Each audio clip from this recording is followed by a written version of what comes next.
Bismillahirrahmanirrahim. Assalamualaikum warahmatullahi wabarakatuh. Alhamdulillahilladzi anzala sakinata fi qulubil mu'minin liyazdadu imana ma'a imanihim. Asyhadu an la ilaha illallah wahdahu la syarika lahu wa asyhadu anna Muhammadan abduhu wa rasuluhu alladzi la nabiyya wa la rasula ba'da. Allahumma salli wa sallim wa karim ala asrafil anbiya'i wal mursalin wa ala alihi wa sahbihi wa man ittaba'ahum bi ihsanin ila yaumiddin amma ba'du.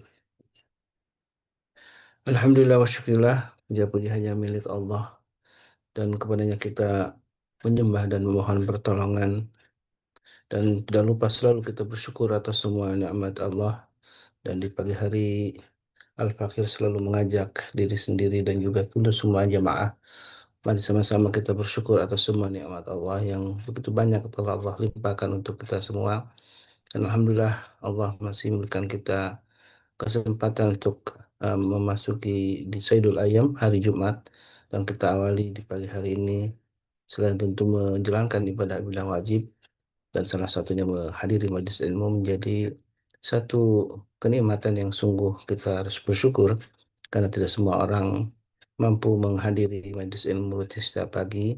Bahkan di hari Jumat ini tentu menjadi amal yang mudah-mudahan amal utama kita, ya Allah ridho dengan amal kita. Dan keistiqomahan inilah yang sungguh menjadikan semua amal kita menjadi bagian yang terus kita bersyukur dan memohon kepada Allah untuk diterima amal kita semua. Salawat dan salam tentu senantiasa kita haturkan kepada Nabi kita, baginda Rasulullah Sallallahu Alaihi Wasallam, penghulu para nabi dan juga penutup para nabi dan rasul. Dan kita berharap tentu selawat dan salam yang juga dilimpahkan untuk keluarga beliau dan para sahabatnya menjadi juga bagian, mudah-mudahan, amal ibadah yang kemudian Allah catatkan dan kita berhak untuk mendapatkan syafaat dari Nabi kita baginda Rasulullah SAW. Sahabatku yang dimuliakan Allah, di hari Jumat tentu ya Alhamdulillah kita kembali berjumpa bersama Ustaz Sarif Hidayat yang Alhamdulillah eh, tidak henti kita bersyukur karena menjadi bagian yang setiap pagi di HP lagi di hari Jumat kita mempelajari satu surah Nabi kita baginda Rasulullah SAW, yang beberapa bahkan sebelumnya kita sudah mendapat satu inspirasi, satu penjelasan, satu pelajaran penting bagaimana Rasulullah SAW menjalankan satu ibadah, yaitu ibadah haji yang menjadi bagian yang kewajiban kita. Karena salah satu dari rukun Islam kita adalah menunaikan ibadah haji yang bagi yang mampu tentunya. Tapi kemampuan inilah yang banyak sekali testimoni dari jamaah atau mungkin juga dari yang kita kenal. Betapa panggilan Allah ini memang seringkali tidak terduga. Ada orang yang memiliki kemampuan tapi ternyata tidak Allah catatkan sebagai orang-orang yang menikmati satu ibadah agung, yaitu ibadah haji dan juga tentu umrah. Dan ini bagian yang Alhamdulillah kita akan sharing, mendapat satu pelajaran penting bagaimana meraih fadilah atau keutamaan dalam haji dan umrah. Tentu tidak ada seorang pun yang tidak menginginkan menunaikan, menyempurnakan ibadahnya, yaitu dengan berhaji ke Baitullah. Dan setidaknya kita punya niatan untuk terus berikhtiar. Semoga Allah mudahkan semuanya. Jamaah yang diberkahi Allah, kita mempunyai kesempatan untuk bisa menunaikan ibadah haji. Tentu kalau umroh banyak sekali yang sudah kita melakukan. Ini sebagai awal ya, kita mendapatkan satu kesempatan kembali untuk bisa menjumpai, eh, kemudian menjalankan ibadah yang memang disyariatkan oleh Allah dan Rasulnya. Alhamdulillah, Ustaz Sarip, bagaimana kabar? Assalamualaikum, Ustaz Sarip. Salam, Baik, Ustaz. kedengaran nggak Pak Wes? Alhamdulillah. Assalamualaikum. Gimana? Sehat, Ustaz? Alhamdulillah, Alhamdulillah. Jadi selama 2 pekan lebih, Ustaz ya, kemarin berada di Tanah Suci, Ustaz ya? Alhamdulillah kemarin itu kita membersamai 40 jemaah. Jadi mohon maaf kalau misalkan saya belum bisa hadir di MKI. Kebetulan ada peristiwa yang sangat penting waktu itu di Ka'bah, itu ketika kita melaksanakan tawaf sunnah bareng dengan para jamaah. Sekitar pukul setengah 3 kita berkumpul, kemudian setengah 4 atau jam 4 kurang itu terjadi hujan yang sangat dahsyat di Ka'bah ya, yang menyebabkan banyak jemaah yang menganggapnya bahwa ini berkah, memang betul, tapi kemudian seringkali jemaah salah mengartikan ya, keberkahan itu memang datang sebagai pertanda bahwa doa kita itu diijabah, itu dengan datangnya hujan yang sangat dahsyat.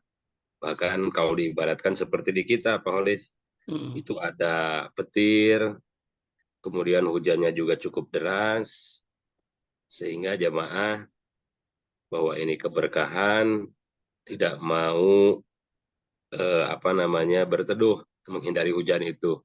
Sehingga banyak jemaah ketika datang ke Madinah itu pada tumbang. Hmm. Ya, Nah, itu bisa sahabat-sahabat, di hampir seluruh Mekah atau memang hanya di daerah tertentu Ustaz? Atau seluruh termasuk Madinah juga yang kena hujan? di kota Mekah aja. Gitu ya. Karena sebelum hujan itu, sebelum malam Sabtu, berarti Sabtu pagi ya, itu hari Rabunya dilaksanakan sholat istisqa. Hmm. Jadi sholat istisqa, karena memang udah terlalu lama nggak hujan kali, maka Allah jawab langsung itu di Sabtu pagi. Sampai Sabtunya kita ke Madinah tuh. Sampai kita mau ke Madinah pun masih ada hujan, sehingga kita ke Madinah agak telat. Jadi yang seharusnya jam 2, kita jam 3 baru bergerak dari Mekah ke Madinah. Hmm. Makanya banyak jemaah kemarin itu yang ketika datang ke hotel, restorannya sudah tutup, termasuk ke saya secara pribadi gitu. Tapi alhamdulillah bahwa kota Mekah dan kota Madinah ini adalah menyimpan sebuah sejarah, menyimpan sebuah cerita yang sangat unik dan menarik. Kenapa? Karena eh, kulu makan mustajabun lidu'a gitu kan, di kota Mekah inilah, atau tepatnya di Masjidil Haram, bahwa setiap tempat di Masjidil Haram ini ketika kita memanjatkan doa itu insya Allah besar kemungkinan itu akan diijabah. Nah, sebagaimana yang telah terjadi gitu ya, ketika hari Rabunya sholat istisqa, dilaksanakan sholat istisqa, maka Allah jawab selang 2 hari itu langsung hujan yang cukup deras datang untuk memenuhi kebutuhan kegersangan yang ada di kota Mekah, terutama di area Masjidil Haram. Dan Itu ini mungkin biasanya ada peristiwa. banjir Ustaz ya? Selalu Ya, ada. Dan sebagian juga banjir, tapi ya dikarenakan teknologinya udah canggih di seputaran Ka'bah, itu tidak lama eh, genangan air itu dalam sekejap bisa dibersihkan gitu. Masya Ala Allah. kulihal apapun yang terjadi, itulah fenomena yang terjadi di seputar Ka'bah ya, yang ada di kota Mekah, bahwa para ulama menyepakati bahwa ketika seseorang berangkat ke sana, karena itu adalah tempat yang sangat mulia. Jadi kalau misalkan di Indonesia tidak ada tempat yang mulia kecuali waktunya yang mulia. Contoh misalkan, kalau kita berdoa datang kepada Allah hina sulusul lail, sepertiga malam. Kalau di selain Mekah dan Madinah, mungkin hanya waktunya saja yang mulia. Nah, kemudian kalau di Mekah ini, saroful makan, di samping tempatnya mulia, maka waktunya pun mulia. Maka ulama seringkali menyimpulkan bahwa Mekah ini adalah saroful makan wa zaman. Tempatnya mulia, waktunya juga mulia. Tidak ada ibadah yang bersamaan dari segi waktu dan tempat yang sangat mulia kecuali ya di Mekah ini gitu. Dalam Hmm. pelaksanaan ibadah haji dan umroh. Masya Allah. Ini, Tidak mungkin, hmm. tidak mungkin gitu ya ibadah haji dilakukan di luar Zulhijjah kan begitu. Hmm. Jadi waktunya mulia, tempatnya pun sama. Jadi tidak ada ibadah yang kata para ulama tempatnya mulia, waktunya mulia, kecuali ibadah haji dan umroh. Nah, Masya Allah. sementara di kita mungkin hanya waktunya saja yang Mulia ya. Tiga malam ya. yang mulia itu. Baik, Itu Ustaz. Ini mungkin. sesuai dengan tema ini yang akan kita bahas insya Allah bersama Ustaz Sarif Hidayat, dan Alhamdulillah juga guru kita Ustaz Dodai Jamal juga sudah gabung di Zoom ya. Nanti juga bisa memberikan tambahan inspirasi gitu ya untuk kita semua yang tentu sama-sama ingin menunaikan ibadah haji ini. Dan temanya tentang meraih keutamaan nih ibadah haji dan umroh yang insya Allah akan disampaikan oleh guru kita Ustaz Sarif Hidayah LC. Dan saya persilakan Ustaz Sarif, Palidhal Mashkura. Baik, syukran kasiran li ahina Ustaz Kholis. Assalamualaikum warahmatullahi wabarakatuh. Waalaikumsalam Waalaikumsalam warahmatullahi warahmatullahi wabarakatuh. wabarakatuh. Alhamdulillahi alamin. Domin ista'ada fi dunya wal akhirah. Ar-Rahmanir Rahim Maliki Yaumiddin. Asyhadu an la ilaha illallah wahdahu la syarikalah wa asyhadu anna Muhammadan abduhu wa rasuluh alladzi la nabiyya ba'da ma ba'du. Sahabat-sahabat MKI yang dirahmati Allah, alhamdulillah pada kesempatan ini kita bisa berkumpul kembali untuk senantiasa mendekatkan diri kita kepada Allah melalui berbagai aspek ibadah yang telah Allah berikan kepada kita. Salah satunya adalah tolabul ilmi. Kenapa? Karena cangkupan ibadah itu luas. Ibadah itu bukan hanya sekedar sholat, kemudian puasa, zakat, ibadah haji, dan yang lainnya. Tapi cangkupan ibadah itu adalah sangat luas. Kita seringkali menyempitkan sendiri bahwa yang dimaksud ibadah itu hanya berkaitan dengan ritual saja. Nah, akan tetapi ketika aspek ritual itu dipenuhi, kemudian sosial kita tidak baik, maka itu akan menyebabkan pahala ritual kita tidak cukup untuk membayar kegagalan dari aspek sosial. Contoh kecil, ketika kita puasa, kemudian yang mana tujuan puasa itu adalah membentuk manusia supaya menjadi pribadi yang bertakwa. Nah, ketika secara ritual dia lulus, ibadah langsung kepada Allah, tapi kemudian aspek sosialnya tidak ada, maka secara otomatis dia akan menyebabkan pahala ritualnya habis untuk membayar kegagalan di bidang sosial. Contoh, ketika seseorang melaksanakan puasa, kemudian menahan haus, menahan lapar, dahaga, dan sebagainya, lulus. Tapi kemudian dia masih membicarakan orang lain, marah terhadap orang lain, maka dinyatakan dia hanya mendapatkan dahaga dan lapar saja. Satu ketika Rasulullah sedang lewat, kemudian ada seorang majikan yang sedang memarahi pembantunya. Kata Rasulullah, apakah ibu saum? Ya Rasulullah, saya saum. Kemudian Rasulullah mengambil makanan, buka. Kenapa, kan saya sedang saum? Maka kata Rasulullah, orang yang saum itu, orang yang puasa itu, dia puasa seluruh badannya dan juga mulutnya. Artinya apa? Secara ritual, dia lulus, tapi hanya mendapatkan pahala dari hanya mendapatkan menahan makan dan haus saja. Tapi secara aspek sosial dia gagal, maka batal juga ritualnya, kan begitu. Kemudian masuk ke sholat. Bukankah sholat itu adalah ritual? Tapi bagaimana tujuan daripada sholat itu fahsa iwal munkar. Inna sholata tanha anil fahsa iwal munkar. Sesungguhnya sholat itu bisa mencegah seseorang untuk berbuat keji dan mungkar. Fahsa wal munkar di sini adalah aspek sosial. Sementara aspek ritualnya dia sholat. Tapi hasil daripada ritual itu adalah sosialnya mesti dijaga. Nah, begitupun haji dan umroh yang menjadi gerbang awal untuk melaksanakan proses haji dan umroh. Bagaimana caranya supaya kita bisa meraih padilah, keutamaan.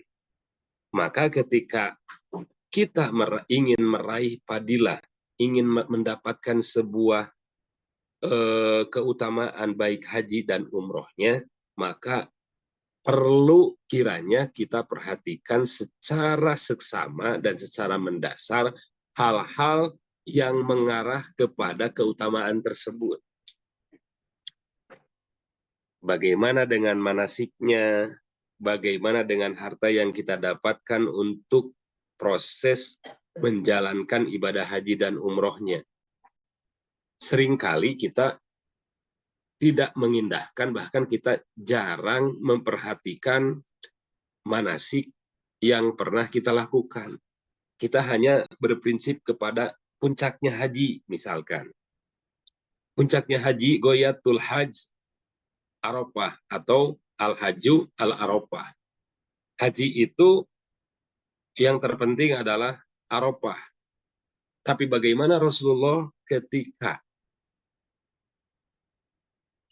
melaksanakan proses ibadah haji dengan tertib, tanggal 8 kemana dulu, kemudian nginep di mana, tidak langsung ke Arafah. Kemudian setelah dari Arafah ke Muzdalifah, dari Muzdalifah ini kita mabit. Yang namanya mabit berarti berdiam diri. Banyak orang yang mengatakan bahwa orang yang murur pun karena malam hari lewat, itu disebut mabit.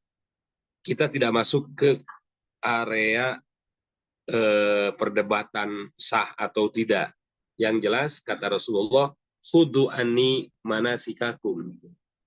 Ambillah dariku pelajaran penting tentang tata cara pelaksanaan manasik haji dan umroh. Artinya apa? Setiap pelaksanaan ibadah, baik yang berkaitan dengan al-jawarih, baik yang berkaitan dengan badan, ataupun berkaitan dengan harta, maka sudah barang tentu Rasulullah Shallallahu Alaihi Wasallam pernah mencontohkan bahwa ini loh ibadah yang benar itu, bahwa ini loh ibadah yang tertib. Seperti bagaimana ketika Rasulullah sholat, maka urutan pertama dan utama yang mesti dibereskan adalah bab wudunya. Karena al-wudu usatrus sholat. Wudu itu adalah sebagai syarat sahnya sholat. Batal wudunya, maka sholatnya pun batal. Bagaimana ketika ada salah seorang sahabat yang membasuh kakinya itu tidak rata. Maka Rasulullah mengatakan wailul lil aqab minan nar. Celakalah bagi tumit dari api neraka. Kemudian sahabat bingung. Ternyata setelah dicek and recheck, ada sebagian kaki yang tidak terkena air. Kemudian Rasulullah menyuruh, irji, kembalilah kamu wudhu. Kembalilah fa'ahsin wudhu'aka. Maka perbaikilah wudhumu. Artinya, ketika seseorang mau masuk ke gerbang utama yang disebut dengan sholat, maka wudhunya mesti diperbaiki, mesti benar. Kemudian ketika kita mau masuk ke gerbang utama haji, maka kata Rasulullah, khudu anni manasikakum. Ambillah, peganglah oleh kalian manasik tata cara pelaksanaan ibadah haji dariku. Artinya apa? Artinya haji yang begitu mahal secara biaya, kemudian menguras fisik dan tenaga, serta pikiran kita curahkan supaya pelaksanaan ibadah haji ini bisa tertib, bisa makbul, maka otomatis tata cara pelaksanaannya pun mesti benar.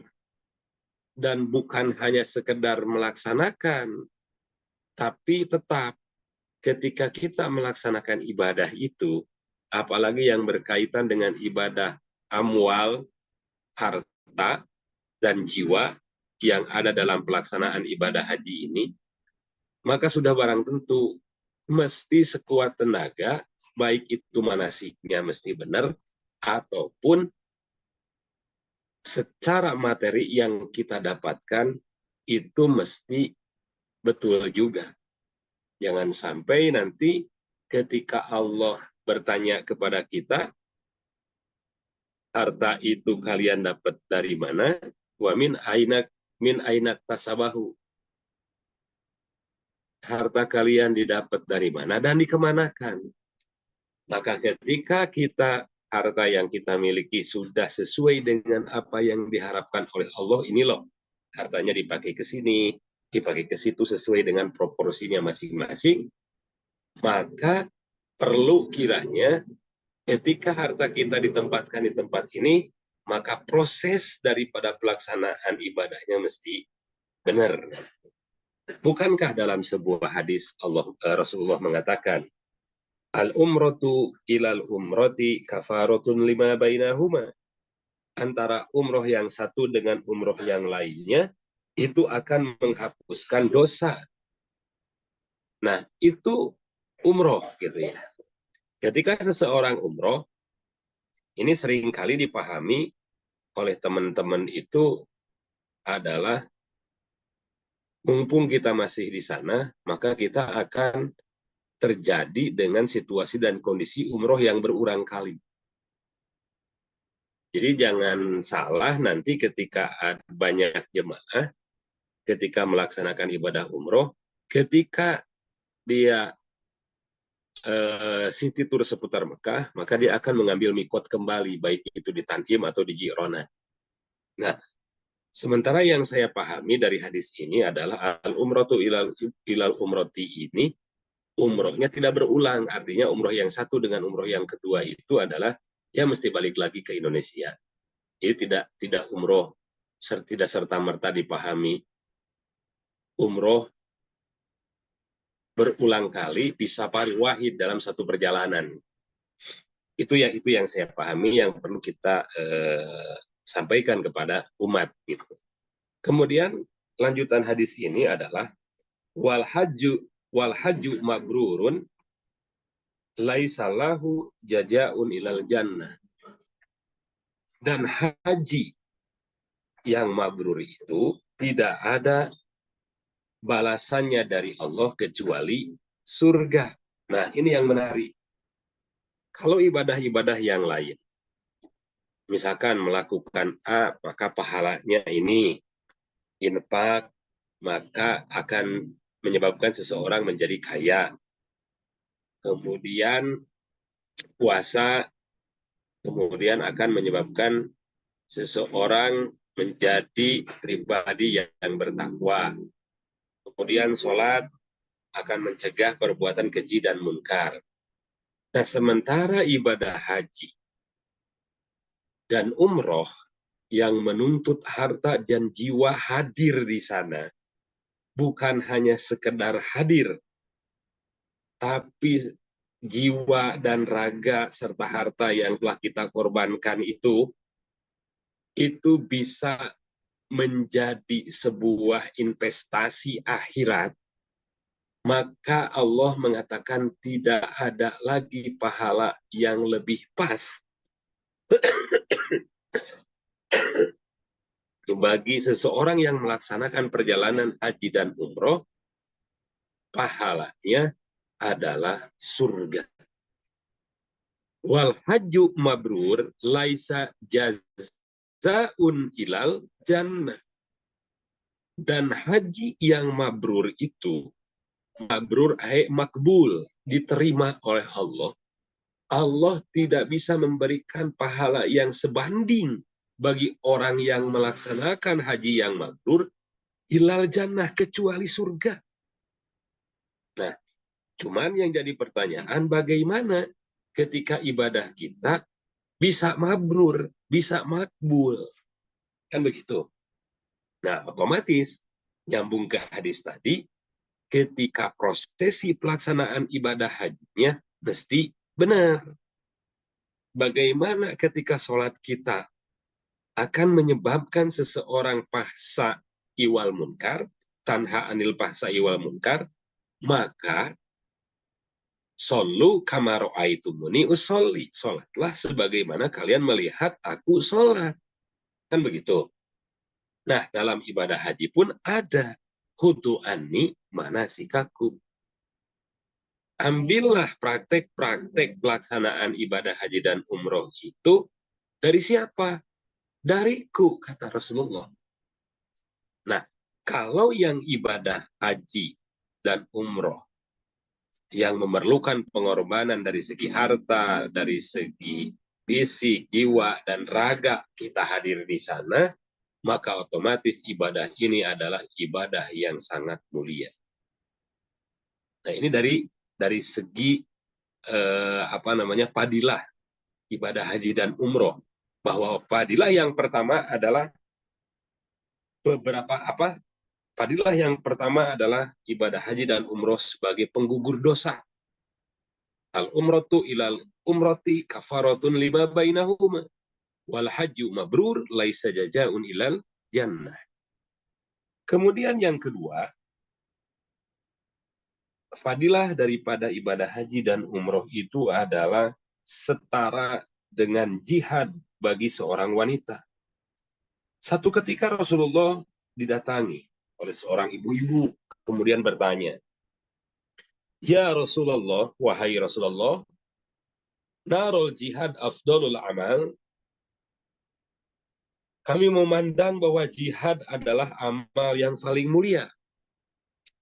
Afala tujahidu. Apakah berarti kami harus berjihad? Maka Rasul menjawab, qala la lakin afdalul jihad hajju mabrur. Kata ibu-ibu ini, apakah kami ini mesti berjihad, mengangkat senjata di medan perang? Maka Rasul menjawab, la. Kemudian Rasul menjawab, lakinna afdalul jihad hajju mabrur. Jihad yang paling mulia itu adalah haji yang mabrur. Jadi, kalau seseorang berjihad, mengangkat senjata ke medan perang, tujuannya adalah lillah, bukan yang lain-lain, tapi karena Allah, untuk menegakkan agama Allah, maka ketika gugur, maka dicap dia sebagai syahid dan syahidah. Nah, amalan yang setara dengan seorang wanita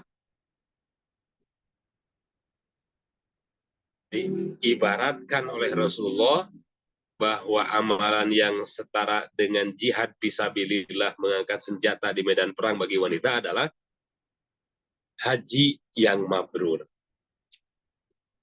Kenapa Rasulullah tidak mengatakan kalimat al-hajju saja?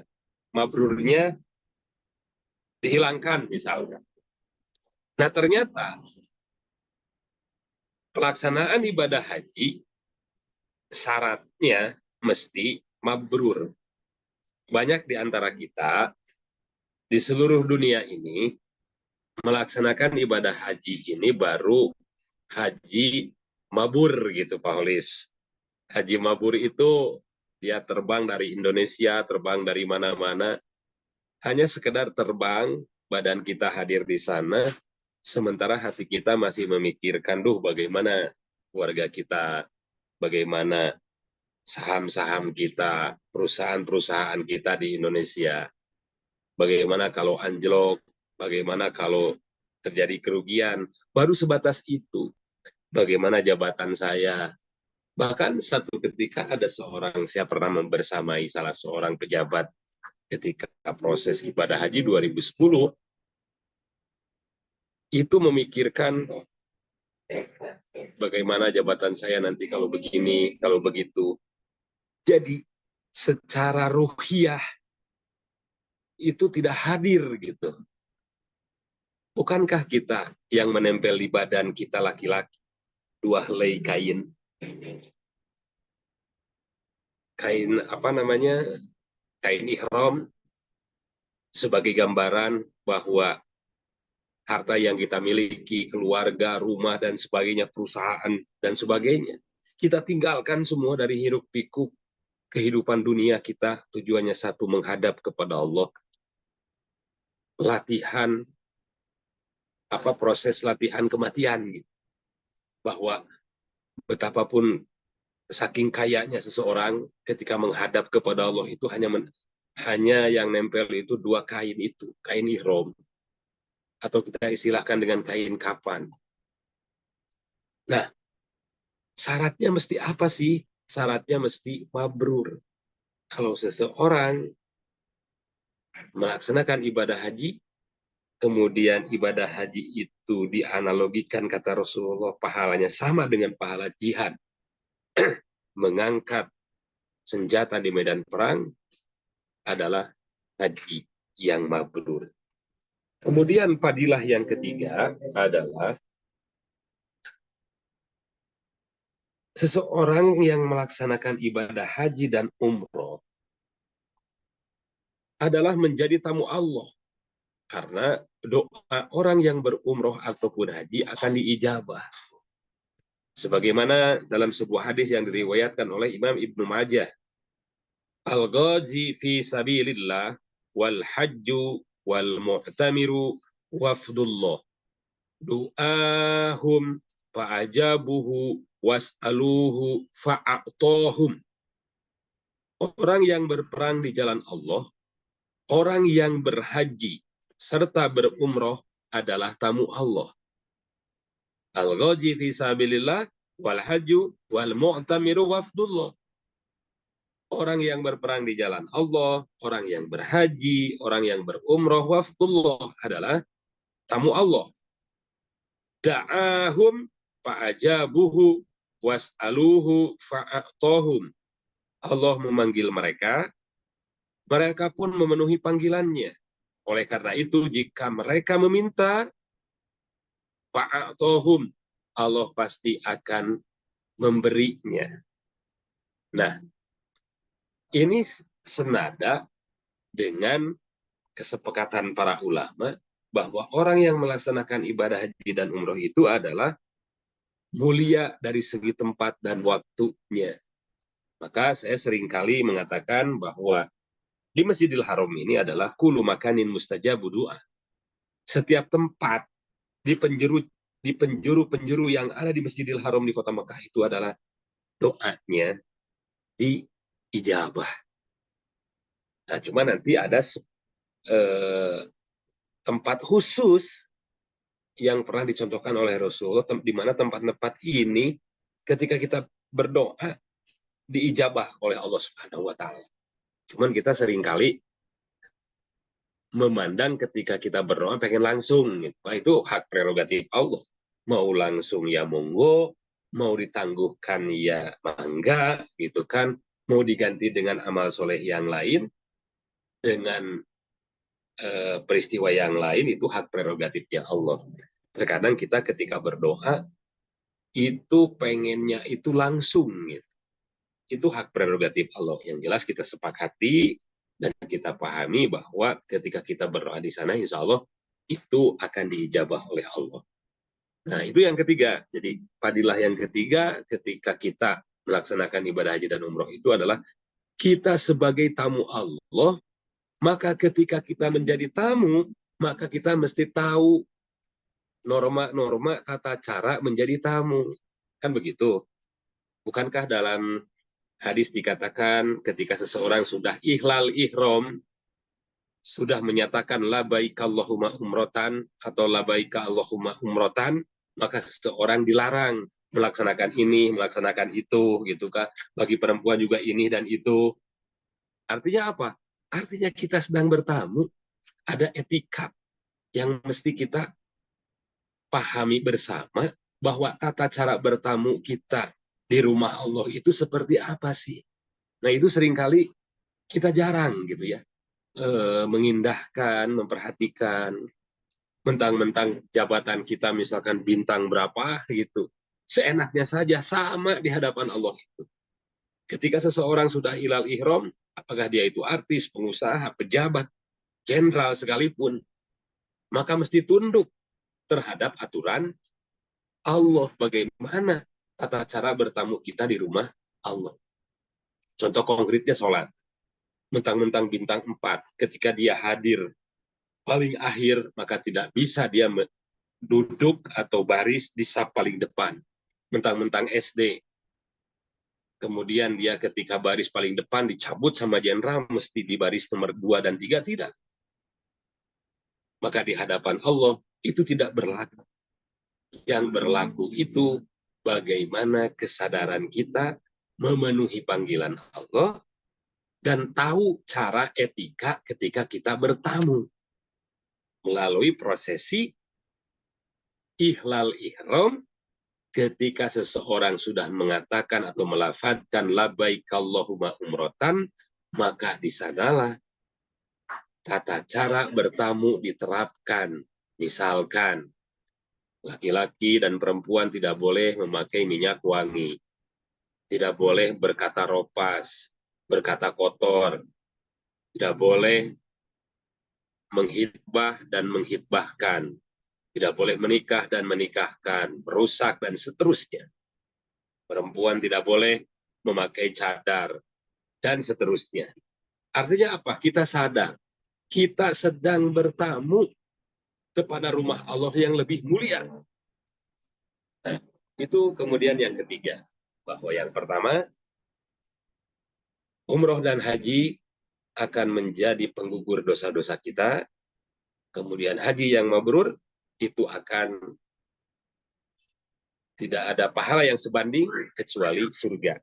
Yang kedua, setara bagi wanita dengan jihad atau berperang di jalan Allah dengan mengangkat senjata. Yang ketiga adalah bagi umroh dan haji, dia sebagai tamu Allah. Maka ketika Allah menghidangkan jamuan, baik itu sholatnya sekian ratus ribu, baik doanya akan diijabah, itu hidangan dari Allah. Allah ingin memberikan hidangan itu bagi tamunya. Allah ingin memuliakan hamba-hambanya sebagai tamu-tamu Allah. Makanya dalam istilah kita, kalau ada tamu datang, minimal kita sodorkan kopi, kita sodorkan teh. Artinya apa? Tamu itu, tuan rumah wajib memuliakan tamu. Sementara tamu mesti mengikuti aturan bertamu. Kemudian yang keempat, bahwa pelaksanaan atau proses ibadah haji dan umroh itu akan menghapus dosa besar dan kecil. Bagaimana caranya? Kita perhatikan sebuah hadis yang diriwayatkan oleh Imam An-Nasai. Tabi'u bainal haji wal umrati fa innahuma yanfiyanil faqra wad dunuba kama yanfil kiru habatha hadidid wad dahab wal fiddati walaisa lil hajjati al mabrurati sawabun ilal jannah.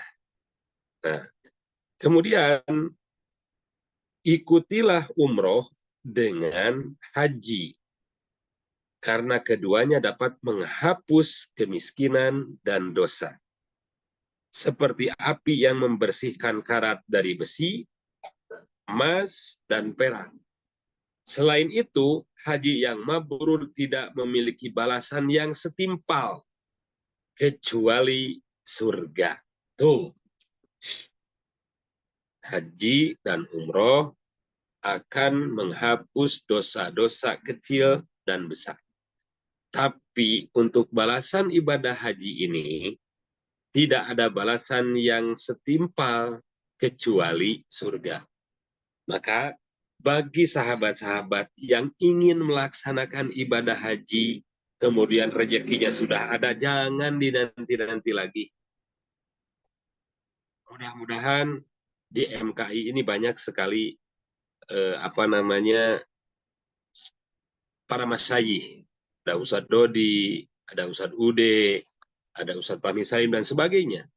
Yang notabene adalah beliau adalah salah satu asatid-asatid yang katakanlah bisa memberikan sebuah pencerahan, bisa memberikan sebuah arahan bahwa ketika kita sudah punya rezekinya, besok tahun depan, tahun depannya lagi, laksanakan sekarang. Karena kita tidak tahu apakah akan bertemu lagi dengan hari esok, atau 1 jam kemudian kita juga akan ngapain, kita nggak tahu. Kalau udah ada niat, rezekinya ada, laksanakan. Supaya apa? Jaminan Allah, surga Allah dapat kita raih.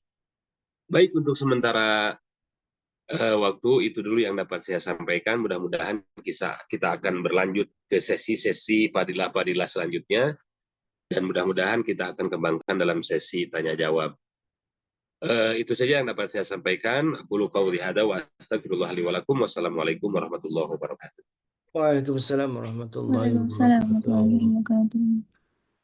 Baik, baik. Jazakallah khairan, Ustaz Syarif Hidayat.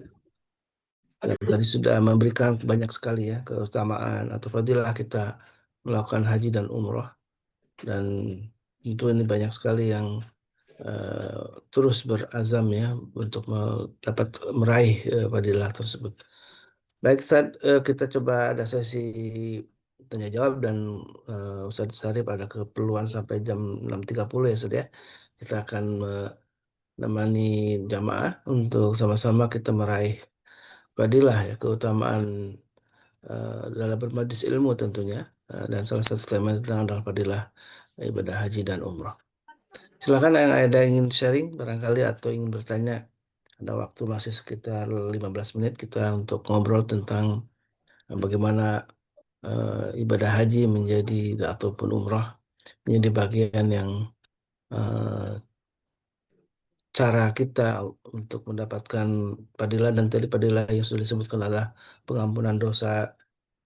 Kemudian tadi sudah juga dijelaskan tentang bagaimana tempat eh, di Makam Al-Mukarramah ini memang terutama di Masjidil Haram menjadi tempat yang mustajabah ya, di baik waktu maupun tempatnya.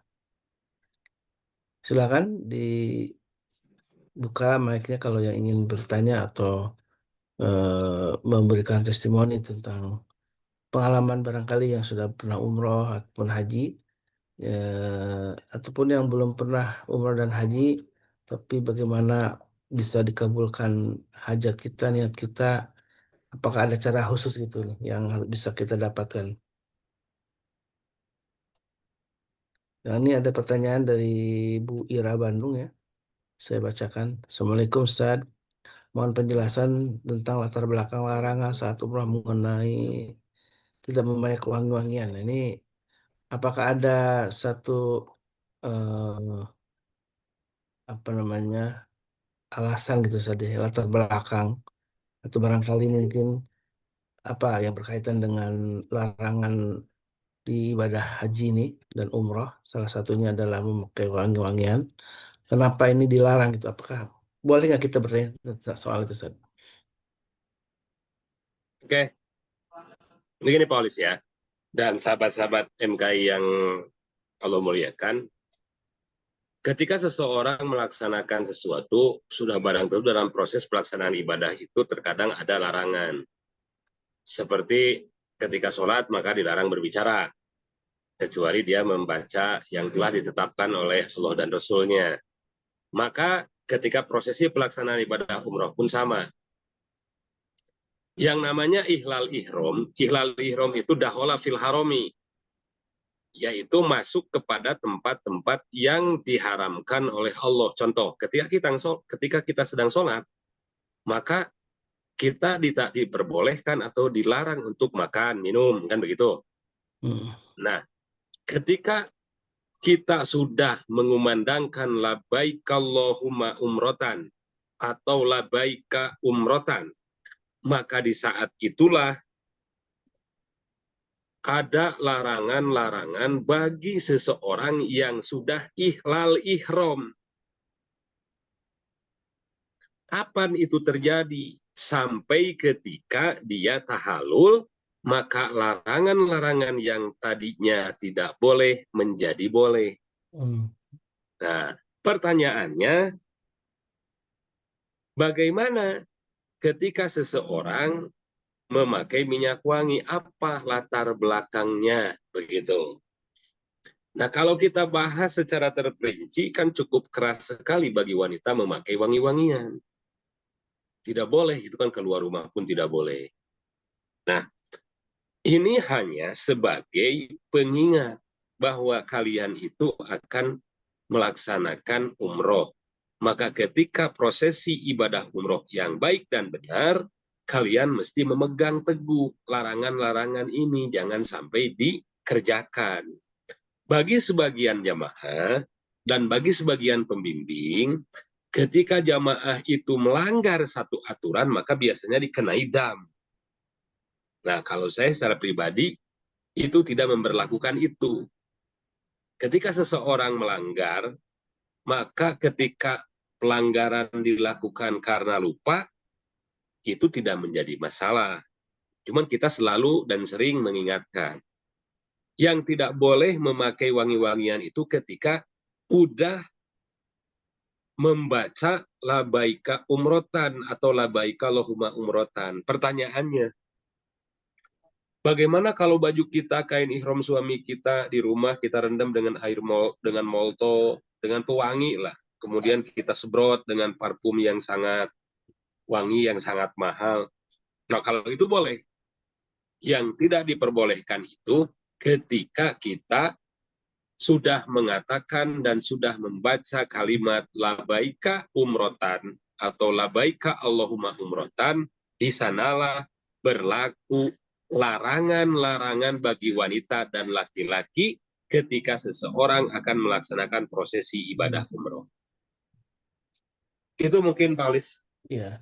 Jadi kalau larangan itu memang sami wa ta'na ya, Ustaz ya. Iya, Ini menjadi sebuah bagian yang tidak perlu harus kenapanya dipertanyakan alasannya, karena memang ini bagian dari tata cara ibadah. Misalkan kita bertanya kenapa eh, ada ruku dan sujud gitu ya. Kenapa iya. gerakannya Nanti seperti nanti bakal timbul pertanyaan terus sehingga kita akan dicap oleh Allah itu kilawakola, banyak bertanya tapi pertanyaannya tidak hmm, apa ya, kurang kurang ada ruhnya dari pertanyaan itu, iya. seperti kenapa sih dalam akikah itu laki-laki mesti dua, perempuan satu gitu kan, yang sembelihan kenapa sih satu kambing untuk satu keluarga bisa gitu. Oh, Nanti akan bertanya terus dan terus. iya. Ketika ada larangan itu, maka kita hanya sami nawato, Iya. laksanakan saja Hmm, sehingga kita tidak dicap menjadi orang yang kilawakola sebagaimana orang-orang Yahudi gitu ya, orang-orang Nasrani, bahwa mereka itu banyak bertanya bagaimana ketika Nabi Musa diutus ke Bani Israel, saya tidak akan menyembah Allah sampai saya melihat Allah itu wujudnya. Lan nu'mina laka hatta narallaha jahratan gitu kan. Aku tidak akan beriman kepadamu Musa sok sampai aku bisa melihat Allah secara nyata. Nah gitu. hmm, Ketika Nabi Musa menyampaikan kalian tuh mesti beriman, kalian tuh mesti begini, jawaban si Bani Israel apa? Begitu. Nah, jangan sampai ketika kita bertanya, maka pertanyaan itu akan menyebabkan kita masuk kepada pertanyaan yang tidak ada faedahnya. Begitu, Pak Kolis. baik. Tapi kalau kita bukan mempertanyakan, lebih mendapatkan apa kita filosofi misalkan mentadaburi simbol-simbol yang ada dalam pelaksanaan ibadah haji ataupun Ya, umroh. Itu mungkin dibolehkan saja. Misalkan boleh, kenapa boleh, boleh. memakai kain ihram putih-putih ini, apa kemudian ada yang mengingatkan kita tentang sebuah kematian bahwa kita eh, ketika berakhir hidup kita dan kembali kepada Allah hanya ditemani oleh selembar kain kafan saja. Apakah itu mungkin dibolehkan saya ketika kita menggali tentang mana-mana simbolik yang ada dalam Itu pelaksanaan sangat ibadah? diperbolehkan. Itu justru akan memancing ruhiyah kita. Hmm.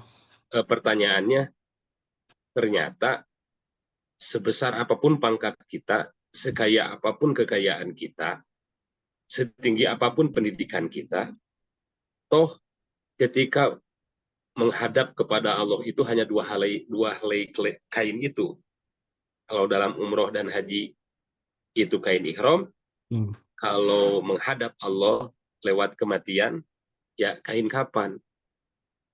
Makanya Allah jamin bagi orang yang melaksanakan haji yang mabrur, tidak ada pahala yang setimpal yang sebanding dengan orang tersebut kecuali surga. Begitu. Hmm.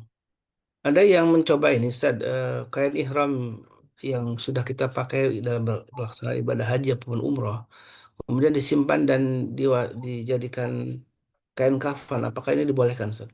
Boleh, Hmm. karena Rasulullah mencintai kain kapan itu warna putih. Rasulullah Hmm. mencintai kain ihram itu warna putih. Pertanyaannya, boleh tidak kita kain ihram itu warnanya hitam misalkan?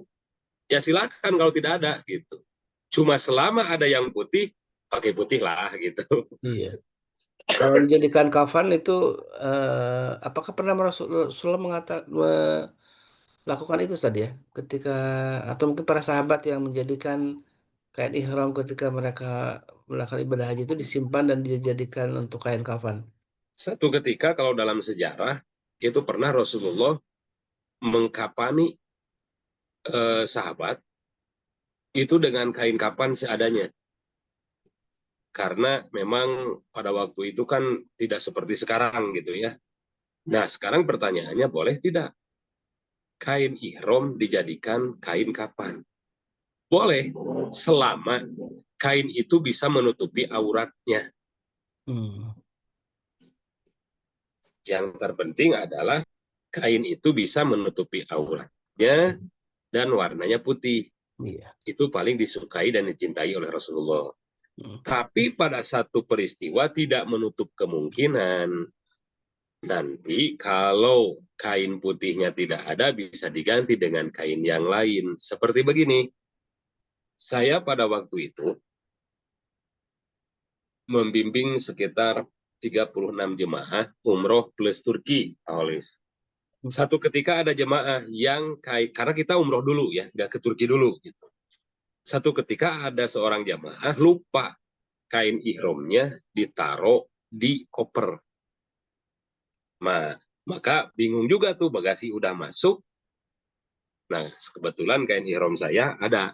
Saya kasihkan ke jemaah saya, kemudian saya keluar nyari rekanan travel yang bawa kain ihram. Ternyata cuma bawa satu, maka untuk atasannya saya beli di bandara apa ya, pasmina warna putih. Nah, artinya apa? Kalau pasmina kan tidak menutupi ya, tidak cukup gitu dibandingkan dengan kain ihram yang besar itu. Maka satu ketika bisa saja terjadi kalau seandainya seseorang tidak ada bahan untuk kain kapan yang ada misalkan kain ihram, nggak ada masalah. Hmm. Atau misalkan kata Pak Holis tadi, habis umroh disimpan. Kemudian si bapak itu mengatakan, saya mah kain ihramnya kain kapannya kalau udah meninggal pengen pakai kain ihram yang sudah saya pakai umroh. Nggak ada masalah, silakan. Hmm. Selama itu bisa menutupi auratnya. Gitu, Pak Olis. Jadi nggak ada masalah. Oh, baik. Baik, jadi tetap tapi itu bukan buah syariat ya, jangan sampai kemudian jadi orang berlomba-lomba gitu ya. Nah, itu Ya, itu jangan sampai menjadi salah. hukum menjadi hukum baru. Itu Mm-mm. tidak boleh. Nah, artinya kalaupun nanti ada kain ihram, ada saudaranya yang mungkin ingin berangkat umroh, ya boleh aja malah dihadiahkan lebih baik tentunya ya. Menjadi bagian ibadah juga gitu. Jadi tidak bukan sebuah syariat, jangan sampai kemudian membuat syariat baru. Aduh ini eh, rame-rame kemudian kain ihramnya dijadikan sebagai kain kafan gitu ya. Nah ini Ya. tuh tadi oke, ini ada iya iya oke. Baik, jazakumullah Allah. Silakan masih ada 5 menit lagi. Kita coba buka lagi mungkin sesi pertanyaan. Dan hal yang terpenting yang sering kali mungkin orang lupa gitu ya, Ustaz ya. Kan, nah ini Pak Aji, silakan Pak Aji. Silakan. Assalamualaikum, Ustaz Tulis. Waalaikumsalam Ustaz warahmatullahi wabarakatuh. Sarif, Salam. Waalaikumsalam warahmatullah.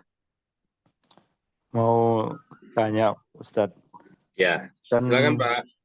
ya berhaji itu kan harus memenuhi beberapa syarat ya selain mampu, kemudian keadaan aman, yang ditinggalkan itu harus ada nafkah dan sebagainya gitu ya. Ya, Cuman tadi ketika bilang disebutkan yang diterima adalah haji dan mabrur. Nah ini nih, aduh berat banget ya harus mabrur gitu. Artinya kan berhaji itu selain yang tadi itu harus ada ilmu ya Ustadz ya. Harus ya ada betul. ilmunya gitu karena kalau enggak istilah masing-masing ketika di sana akan terjadi pertanyaan-pertanyaan, kemudian juga ada yang saling ada perdebatan gitu ya. Ya, Di selain yang di rukun dan sebagai rukun haji dan sebagainya itu gitu ya. Nah, ini kalau kita berhaji tapi ilmunya itu memang ya harus cukup hanya berdasarkan hanya karena apa namanya? eh, manasik aja gitu kan karena kita manasik udah ikut pokoknya tahu rukunnya, tata caranya, urutan-urutannya gitu ya. Tapi di balik itu kan ada ilmunya juga ya. Kadang-kadang kalau ketika berhaji itu ada yang kita berangkat dari Mekah ke Mina dan sebagainya itu berjalan kaki, ada yang pakai transportasi dan sebagainya itu kadang-kadang jadi perdebatan gitu ya di sana itu ya. Terus kemudian ada yang bayar untuk kurban dan sebagainya gitu kan. Itu kalau kita kurang ilmu kan jadinya suka ikut-ikutan tapi takutnya ikut-ikutan yang salah gitu ya. Atau hmm, mungkin ada sebetulnya yang harus kita lakukan tapi jadinya nggak kita lakukan karena di program atau di manasiknya atau ilmu kita memang kurang gitu. Nah itu nutupin itu gimana ya Ustadz ya? Padahal kita udah pulang dari sana gitu ya. Tapi kemudian kayaknya, aduh saya pengen setelah baca lagi atau ilmunya menambah itu, aduh waktu itu saya kurang begini, kurang begitu dan sebagainya. Wah ini nggak mabrur saya nih. Pengennya ikutan lagi gitu. Wah kalau ada kesempatan lagi gitu. Padahal kan mungkin kesempatannya untuk berhaji lagi juga agak susah ya gitu. Daftar tunggu lah harus sekarang tidak boleh diutamakan yang baru berangkat haji dan sebagainya gitu kan. Itu nutupin yang kekurangan-kekurangan kita pada waktu dulu ketika ilmu kita masih nggak ada atau mungkin kita merasa ada yang belum dilakukan dan sebagainya sehingga tidak memenuhi syarat tadi haji dan mabrur gitu. Gimana ya Ustadz ya? ya. Minta pencerahan. Siap, siap. Jazakallah khair Ustadz. Assalamualaikum warahmatullahi Ya, wabarakatuh. Waalaikumsalam warahmatullahi wabarakatuh. Jadi tujuan ibadah haji itu di samping melaksanakan secara fisik, persiapan dari segi harta, banyak persiapan-persiapan yang mesti kita perhatikan. Nah, memang sudah betul apa yang disampaikan oleh Pak Haji tadi bahwa proses ibadah haji dan umroh ini akan dibimbing oleh manasik. Maka syarat daripada kemabruran seseorang itu dia tahu ilmunya. Maka ketika prosesi pelaksanaan manasik itu akan disampaikan oleh pembimbing.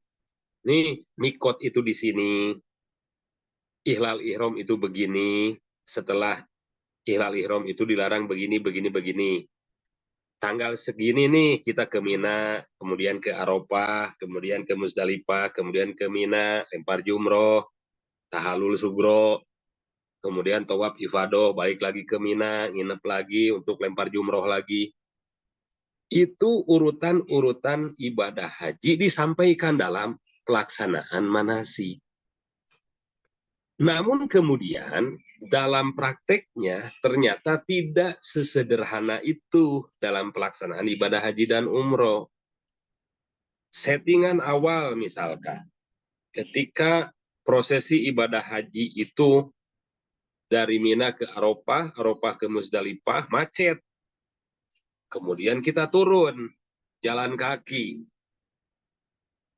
Nah, sehingga menimbulkan sebuah perdebatan yang sangat panjang. Nah, sebenarnya simpel. Di mana ada situasi dan kondisi yang menuntut seseorang meninggalkan syarat yang tadi. Dikarenakan ada sebuah alasan. Contoh, al-hukmu yadurru ma'al illah wujudan wa adaman. Hukum itu ada ya berdasarkan atau hukum itu berkembang berdasarkan alasan. Contoh yang paling kita bisa pahami bahwa satu ketika daging babi itu haram secara zatnya. Bahwa satu ketika daging babi menjadi boleh dikarenakan situasi dan kondisi yang ada pada waktu itu. Di mana tidak ada lagi makanan kecuali itu. Dan kondisinya menjadi boleh. Amanid turro goiro bagin wala adin fala isma alaih. Pada satu ketika situasi dan kondisi tertentu untuk mempertahankan hidup, maka menjadi boleh. Dan bolehnya pun hanya untuk menghilangkan lapar saja. Tidak boleh serta-merta kita bawa ke rumah nih untuk keluarga kita. Gitu. Tidak boleh seperti itu. Hanya untuk menghilangkan lapar saja. Maka ketika dalam proses pelaksanaan ibadah haji dan umroh ini, ketika praktek di lapangan itu berbeda dengan teori yang disampaikan dalam pelaksanaan manasik. Maka insya Allah, kalau seseorang paham tentang manasik yang disampaikan, ini teorinya, ini prakteknya seperti ini. Bapak Ibu nanti di pelaksanaan dalam praktek itu bakal begini. Dipahamkan betul kepada jamaah. Insya Allah, kemabruran kita dalam pelaksanaan ibadah haji akan kita raih. Dan mabrur itu urusan Allah. Urusan kita itu hanya memenuhi kriteria pelaksanaan ibadah haji dan umroh yang disampaikan oleh Rasulullah itu begini. Kita laksanakan satu persatu. Kemudian predikat mabrur itu bukan urusan kita. Allah yang menilai.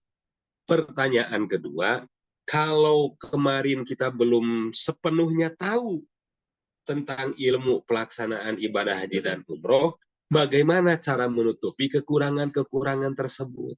Ya kita hanya bisa berdoa kepada Allah, mudah-mudahan haji yang kita lakukan di masa lampau itu menjadi predikat haji yang mabrur. Atau mungkin rasa-rasanya belum sempurna. Karena misalkan sekarang daftar tunggu dan sebagainya, ya kita niatkan lagi untuk berangkat, untuk menyempurnakan haji kita yang terdahulu. Dan mudah-mudahan Allah menyegerakan kita untuk bisa melaksanakan ibadah haji, karena tidak ada yang susah bagi Allah. Kalau seseorang sudah punya niat yang kuat, tekad yang menggebu-gebu ingin melaksanakan ibadah haji, maka laksanakanlah. Memang betul, yang wajibnya itu hanya satu kali. Tapi ingat, seseorang yang sudah berangkat ke sana pasti akan memendam sebuah kerinduan, ingin melaksanakan lagi keberangkatan yang kedua, yang ketiga, dan seterusnya. Sekalipun itu umroh. Jadi, Pak Haji jangan berkecil hati bagaimana ya dengan haji saya yang dahulu? Kalau proses manasik sudah dilakukan, rukun dan syarat ibadah haji sudah dilaksanakan, insya Allah tinggal kita berdoa, mudah-mudahan haji kita 3 tahun yang lalu, 4 tahun yang lalu, 5 tahun yang lalu, yang kita lakukan, kita terus berdoa kepada Allah supaya haji kita bisa mabrur, karena dengan kemabruran haji kita, pahalanya akan mendapatkan surga. Amin, amin. Baik, alhamdulillah, syukurlah, jazakallah Ustaz Arif yang sudah menemani kita selama sejam ya. Untuk sama-sama kita mengetahui lebih dalam tentang fadilah dari ibadah haji dan umrah dan betapa ketika Allah sudah memanggil kita maka tidak ada kesulitan apapun untuk kita bisa menunaikan ibadah haji ataupun umrah. Baik, alhamdulillah, syukurlah, dan ini juga ada pesan dari Bu Yani Hongkong ya, ada saudara-saudara kita yang sesama WNI yang di sana ikut menjadi korban ya dalam kebakaran di mana di sebuah apartemen ya di Taipo, Hong Kong ya. Kita doakan mudah-mudahan kalau mereka menjadi seorang muslim tentu mudah-mudahan Allah Subhanahu wa taala ampuni dosanya dan salah satu yang termasuk dari syahid ya, termasuk orang yang terbakar gitu ya, apalagi di mungkin sedang mencari nafkah gitu untuk keluarganya, itu bagian dari yang kebaikan ya, menjadi sebuah bagian yang menyumbangkan pahala untuk yang menjadi korban dalam kebakaran tersebut. Dan alhamdulillah syukurlah kita sudah menyelesaikan salah satu ibadah penting juga di pagi ini, yaitu adalah thalabul ilmu. Mudah-mudahan Allah Subhanahu wa taala eh, tetap menjadikan kita istiqamah dalam menjalankan ibadah-ibadah yang begitu banyak, apalagi di hari Jumat ini ada banyak ibadah sunnah yang bisa kita lakukan. Kita tutup dengan doa kafatul majlis. Subhanakallahumma wa bihamdika asyhadu an la ilaha illa anta astaghfiruka wa atubu ilaik. Assalamualaikum hadana wa iyyakum. Dan ada informasi penting juga yang ingin mendapatkan informasi tentang haji gitu ya, yang di tahun 2026, silakan untuk menghubungi admin Mas Nandar yang insya Allah MKI menyediakan satu kesempatan bagi yang ingin cepat berhaji gitu ya tanpa perlu ngantri. Dan ini adalah program haji mujarab. Alhamdulillah kita dapat kuota yang lumayan banyak ya Ustaz Sarip ya. Berapa banyak kuotanya Ustaz? Pokoknya kuotanya itu sekitar 10 ribuan. Alhamdulillah, ini kita diberi kepercayaan dan ini kesempatan yang langka ya, yang mudah-mudahan Allah mudahkan kita dengan tanpa perlu harus ngantri, kita bisa berhaji di tahun 2026 insya Allah. Mudah-mudahan Allah mudahkan kita untuk bisa menikmati bagian penting dalam ibadah haji ini adalah tentu selain memang menunaikan kewajiban, jadi banyak sekali fadilah-fadilah yang kita bisa dapatkan dalam pelaksanaan ibadah haji ataupun umrah. Kita tutup lagi dengan suatu tentu permohonan kepada Allah Subhanahu wa taala, mudah-mudahan kita saling doakan selalu ya, Allah selalu limpahkan keberkahan untuk kita semua. Kita mohon maaf kalau ada kesilapan dari kami, dari admin, dari pengurus MKI dalam menyelenggarakan kegiatan kajian ini. Assalamualaikum warahmatullahi wabarakatuh. Waalaikumsalam warahmatullahi اللهم ارحمنا بالقرآن واجعله لنا إماما ونورا وهدى ورحمة اللهم ذكرنا منه ما نسينا وعلمنا منه ما جهلنا وارزقنا تلاوته آناء الليل وأطراف النهار واجعله لنا حجة يا رب العالمين.